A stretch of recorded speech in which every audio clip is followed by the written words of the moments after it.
Everyone, welcome to the rocket science class. I am Ankita Shah और इस video में हम पढ़ेंगे class 6 science chapter number 16. So today I will start a new chapter that is garbage in and garbage out. ठीक है? So before starting the chapter I just want to say one thing that ये जो मैं पढ़ा रही हूँ ये class 6 science का आखिरी चैप्टर है हमारे बुक का जो मैं आप लोगों को पढ़ा रही हूँ। ठीक है? So let's see the topics. So the topics to be covered in this chapter is, तो पहला टॉपिक मैं पढ़ाऊंगी that is garbage. The second topic is landfill. The third topic is vermicomposting. The fourth topic is biodegradable. Fifth topic is non-biodegradable. And the last topic of this chapter that is disposal of plastics. ठीक है? So let's start from the first topic, and the first topic is what is garbage. Garbage क्या होता है? Simple language में अगर हम बात करें गार्बेज की डेफिनेशन देंगे तो गार्बेज क्या होता है? Garbage is something that is rubbish और like waste material, especially domestic refuse, है ना? As you can see in the diagram, what is this? ये सब क्या है जो हमारे कोई भी यूज का ना हो उसको हम क्या बोलते हैं? गार्बेज बोलते हैं। So let's see the definition. Garbage is defined as the item or material that need to be discarded because they no longer serves any purpose for us or are of no use to us. Garbage को हम लोग define करते हैं, garbage को ऐसा material है जो कि क्या होता है? डिसगार्डेड होता है, कोई हमारे यूज का नहीं होता है। मतलब जब तक हम लोग उसको यूज करते हैं, ठीक है, जब कोई यूज का नहीं होता है तो वो क्या बन जाता है? गार्बेज बन जाता है, वेस्ट मटेरियल। ठीक है? The tons of garbage and is generated by us on a daily basis. Tons मतलब बहुत ह्यूज अमाउंट में गार्बेज जमा होता है डेली बेसिस में। ठीक है? अगर हम अपने घर की ही बात करें, हमारे घर में ही डेली अगर हम लोग डस्टबिन रखते हैं घर पे, किचन पे, तो हम लोग देखेंगे कि बहुत सारे कचरे डस्टबिन में जमे होते हैं। प्लास्टिक पेपर्स, रैपर्स, पेंसिल साफ करते हैं उसका डस्ट, फ्रूट वेजिटेबल के जो भी छिलके होते हैं, है ना? so, बहुत तरह के जो होते हैं, या फिर बहुत सारी कोकोला बॉटल्स एंड ऑल जो भी होते हैं, तो ये क्या होता है? सारे क्या होते हैं? गार्बेज होते हैं, बन जाते हैं, क्योंकि वो हमारे कोई यूज के नहीं होते हैं। Garbage is often associated with a pungent smell. With a large amount of garbage may release fumes which are not healthy. क्या होता है ना, जब गार्बेज बहुत ज़्यादा लार्ज अमाउंट में होता है और उससे एक पंजेंट बहुत ही गंदा सा बदबू आने लगता है जो कि हमारे हेल्थ के लिए क्या है? वो नॉट गुड। ये क्या है? हमारे हेल्थ के लिए बहुत हार्मफुल है। ठीक है? सो let's see the next topic, and the next topic is that landfill. Landfill क्या होता है? Landfill, a site or also known as a tip, dump, rubbish dump और garbage dump और dumping ground. ठीक है? लैंडफिल को क्या बोलते हैं हम? टिप बोलते हैं, डंप बोलते हैं, रबिश डंप भी बोलते हैं, गार्बेज डंप भी बोलते हैं, या फिर डंपिंग ग्राउंड भी बोल सकते हैं। या फिर आप लोग बोल सकते हो लैंडफिल जो होता है, landfill is a low lying area. जैसे कि लो लाइंग एरिया क्या होता है? जैसे कि ये प्लेन रोड होता है, इसमें इस तरीके से झुकाव होता है। ठीक है? यहाँ पे क्या होता है? सारे कचरे हम डालते हैं, तो इस तरह के एरिया जो होता है उसको लो लाइंग एरिया बोलते हैं। तो लैंडफिल क्या होता है? लो लाइन एरिया होता है। जो भी सफाई कर्मचारियां होते हैं वहां पे जाके सारे कचरे को, जो भी होते हैं गार्बेजेस को, हमारे घर से लेकर यहाँ पे जाके सब रखते हैं। ठीक है? सो इस एरिया को क्या बोलते हैं? द लो लाइंग एरिया, या फिर डंपिंग जोन भी बोल सकते हैं। जैसे कि हमारे घर में क्या होता है, जो भी हम मम्मी क्या करती है, हमारी रोज कचरे को जमा करके रखती है, और फिर क्या होता है, अर्ली मॉर्निंग जो होता है, सफाई कर्मचारी जो आता है, सफाई कर्मचारी होते हैं, वो अर्ली मॉर्निंग हमारे घर आते हैं and they collect all the garbages from our house, है ना?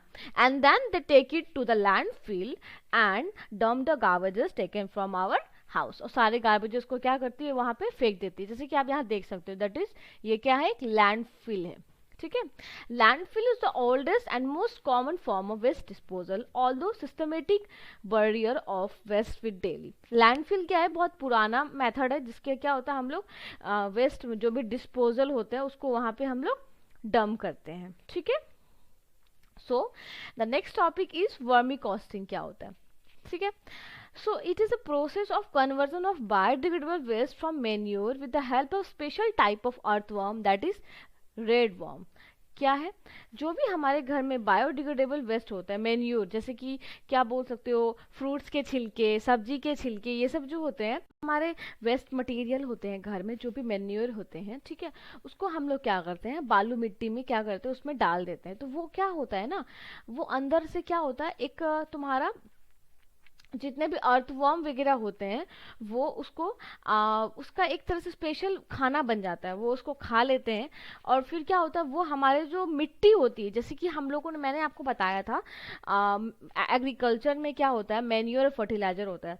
तो मैन्योर जो बनता है उसमें अर्थवर्म का होता है बहुत बड़ा रोल होता है। तो हम लोग बोल सकते हैं कि earthworm is a farmer friend. ये क्या होता है, फार्मर का फ्रेंड होता है। जितने भी बायोडिग्रेडेबल वेस्ट होते हैं वो क्या होते हैं, just like you can say the layer of sand or chicken maize is used as a base which all type of biodegradable waste like dried leaves, husks, vegetable peels, remains of fruit, dried animal extract, newspaper, cardboards, etc. ये सब क्या होते हैं, they are all comes under the category of biodegradable waste जो कि manure बन जाते हैं। वो स्पेशल टाइप ऑफ अर्थवर्म होता है, रेड वर्म, जो कि आप यहाँ डायग्राम में देख सकते हो। ये क्या करता है, इस प्रोसेस को मदद करने में हेल्प करता है, ठीक है। On preparing the mixture, add the red worm to it and cover a layer of grass on a sheet of cloth. क्या करो आप लोग, जितना भी कचरा है वगैरह जो भी है आप लोग के घर पे, लाइक बायोडिग्रेडेबल वेस्ट जो भी होते हैं, उसको डाल दो। उसके बाद क्या करो, बहुत सारे जो अर्थवर्म होते हैं, जो रेड वर्म्स होते हैं, which are in red in colour, उनको भी डाल दो। आफ्टर दैट किसी ग्रास से या उसके ऊपर मिट्टी या कोई भी शीट ऑफ क्लॉथ से उसको क्या करो, कवर कर दो, ठीक है। And then what you will see, the works how it's not done, फिर भी काम हमारा हुआ नहीं है। The red worm need to be feed and they don't have teeth, so they have what is called gizzard. This helps the worm to green the food. अभी भी काम नहीं हुआ है। रेड वर्म जो होते हैं वो क्या होता है, उसको फीड करना है, खाना है, बट उनके बाद क्या होता है, टीथ नहीं होता। उसके बाद क्या होता है, गिजार्ड हो, जिसके मदद से वो क्या करते हैं, सारे फ्रूट को ग्रीन कर पाते हैं, ठीक है। तो वो क्या होता है, इससे वो क्या होता है, हमारा जो वेस्ट मटेरियल होता है, बायोडिग्रेडेबल वेस्ट होता है, वो इजीली क्या होता है, जमीन में गल जाता है। सो वो क्या एक तरह से मैन्योर बन जाता है, ठीक है। Fruits, vegetable remain, tea, leaves, grass, etc. act as a food for which the red worms should be buried 2 to 3 centimeter in the soil in such a way that a worm can eat up as much as food as it weighs. क्या होता है, जो भी fruit, vegetable, tease या कोई भी होते हैं, उसको हम लोग, रेड वर्म का वो फूड की तरह एक्ट करता है, उसको हम लोग क्या करते हैं, जमीन में 2 से 3 centimetre deep inside the soil उसको हम लोग बरीड कर देते हैं, गाड़ देते हैं। और क्या होता है, अर्थवर्म उसको खा लेता है जितना उसको चाहिए अपने शरीर के हिसाब से, ठीक है। So now the next topic जो मैं आपको पहले भी बताई, क्या बता रही थी मैं, बायोडिग्रेडेबल वेस्ट क्या होता है। Biodegradable waste are the items such as egg shells, जो एग के छिलके होते हैं, vegetables, fruit skin, tea leaves, waste food, etc., which can be mixed with soil and roots over time by the action of certain microorganism. वो क्या होता है, जितने भी आइटम्स होते हैं जो मैंने एग्जांपल्स अभी आप लोगों को बताया, वेजिटेबल के छिलके, fruits of skins, that egg shells, tea leaves, fruit, waste food जो भी होते हैं, सब क्या होते हैं, मिक्स हो जाते हैं सॉइल्स में या रूट में ओवर द टाइम। फिर वो क्या होता है, एक तरह से एक माइक्रो ऑर्गेनिज्म की तरह काम करते हैं, ठीक है। This is usually not complete by the pungent smell. Basically इसमें क्या होता है, पंजेंट स्मेल नहीं होती है। Now this mixture of soils rotten the organic material and can be used as a manure to provide nutrient to the plant. This is very important point, ठीक है। सो ये जो मिक्सचर जो भी हम लोग बायोडिग्रेडेबल वेस्ट जो हम लोग सॉइल में डाल देते हैं, तो ये रोटेन सरगल पच के एकदम एक तरह से एक ऑर्गेनिक मटेरियल बन जाता है, जिसको हम लोग मैन्योर बोलते हैं, जो कि प्लांट को एक सबसे बड़ा न्यूट्रिएंट प्रोवाइड करता है, ठीक है। The process of conversion of biodegradable waste into manure for plant is called composting. जो प्रोसेस है जिसमें बायोडिग्रेडेबल जितने भी वेस्ट होते हैं जो मैन्योर बनाते हैं फॉर प्लांट, उसको क्या बोलते हैं हम लोग, कंपोस्टिंग बोलते हैं। जैसे कि आप यहाँ डायग्राम में भी देख सकते हो, ठीक है। ये जो बायोडिग्रेडेबल वेस्ट है, ठीक है, ये जो जमीन में आप देख रहे हो, फ्रूट्स के छिलके हैं या कुछ वेजिटेबल्स वगैरह है, तो ये सरगल पच जाते हैं और जमीन के लिए एक बहुत, सॉइल के लिए एक न्यूट्रिएंट की तरह ये लोग काम करते हैं, ठीक है।